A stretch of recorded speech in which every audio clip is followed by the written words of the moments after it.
et O. Le A et le O, ça fait O. Le A et le I, tu veux dire? Comment? Je ne comprends pas là. Non, mais avec le A, il y a beaucoup de diphtongues.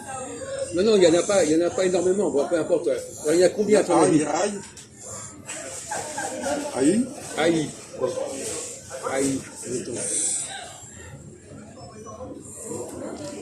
Daos.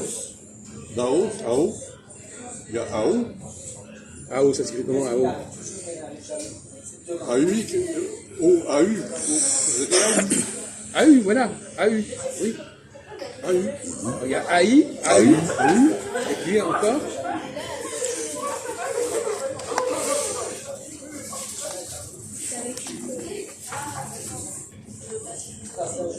Il n'y a pas AE, la Laetitia ne rentre pas.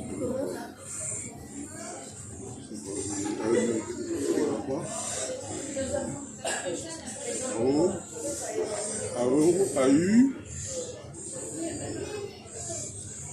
et AU, AU, AO, ça s'écrit comment AO?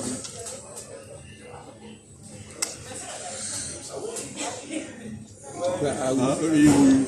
Comment? A, E, I, O, et il y a AO, A et O. AU et AO. Bon, c'est tout ça. Non, mais vas-y, c'est bien d'avoir essayé.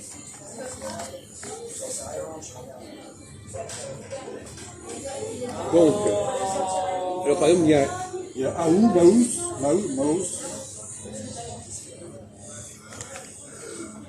Ouais, j'ai pas compris. Si tu parles quoi? D'allemand? Tu parles de quoi là?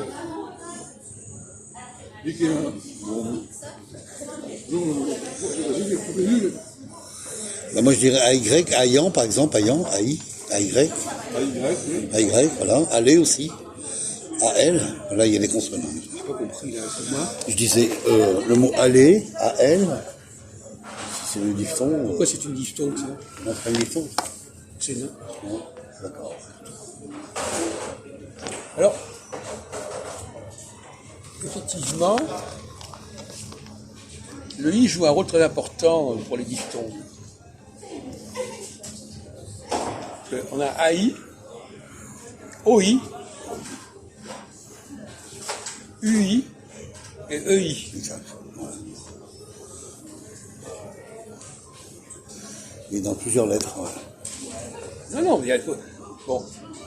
Ce qui caractérise la diphtongue, alors, on en avait parlé, je crois que d'une façon, tu oublies ce qu'on a dit, alors ça c'est compliqué.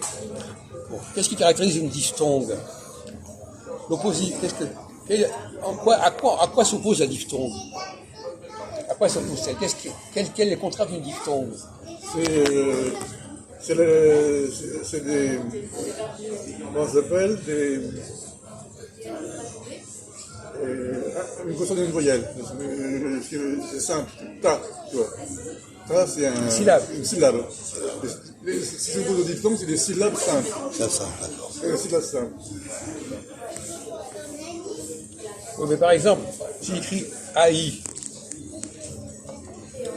selon, ça dépend du pays dont je suis. AI, ça se prononce comment AI? Il y a I, il y a aïe, Ailleurs, ailleurs, Il y a AE aussi, et il y a AE aussi. G. Quand je dis G, Oui. c'est pas la même chose que je dis A plus I. Il y a G aussi. Il y a AI donne E. Ah bon? AI donne E, G. Comment pas? Oui, d'accord. À quoi ça sert de dire ça? Donc quelqu'un il y a le niveau de la diphtongue et le niveau basique. Oui. On a déjà parlé, bon, peu importe, pour revenir à 36 fois la même chose. Bon. Si je ne connais pas le diphtongue, je veux dire, comme quelqu'un qui est italien, il ne va pas prononcer G. Il ne va pas dire G. Qu'est-ce qu'il va dire?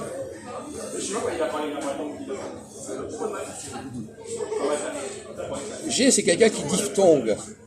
Qu'est-ce que c'est que le niveau où le AI n'est pas diphtongué? Comment on va prononcer ça? En italien,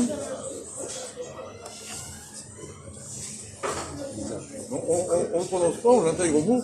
C'est-à-dire qu'on s'exprime.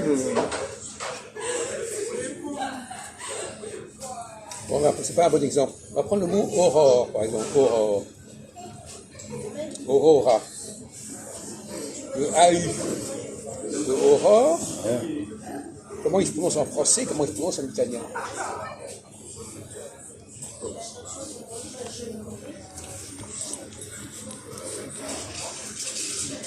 Le même mot écrit.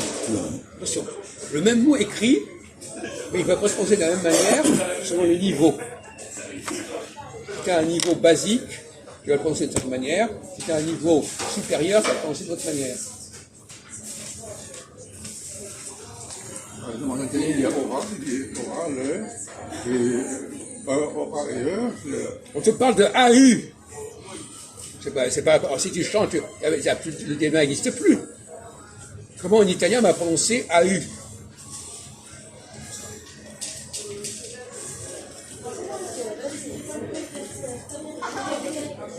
Il va dire AU.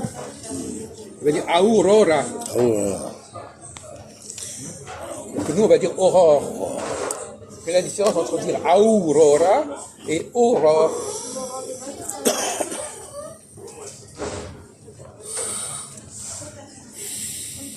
C'est pas le même niveau de langue.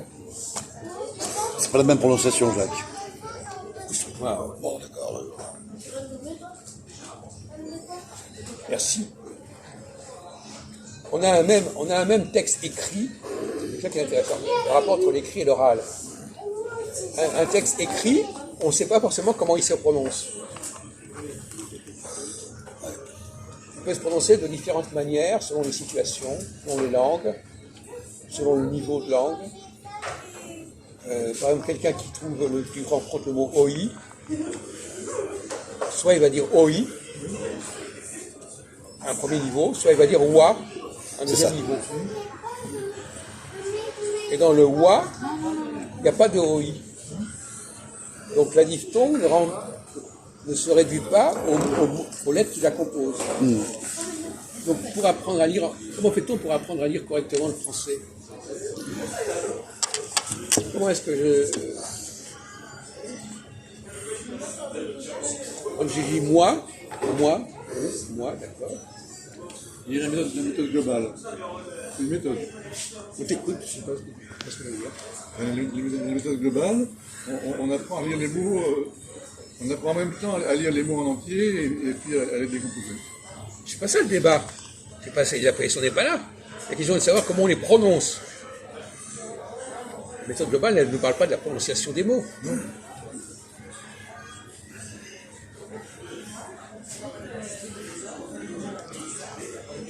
C'est la phonétique, je veux dire.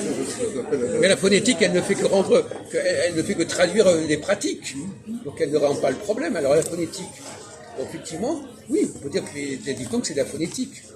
Mais qu'est-ce qui fait qu'on va prononcer les deux lettres séparément ou ensemble? Si je dis AI, ce sont deux sons différents. Si je dis et, G, c'est un même son. Alors que pour quelqu'un qui est basique, il va dire non, c'est pas le même son, c'est AI. Et O, c'est pareil.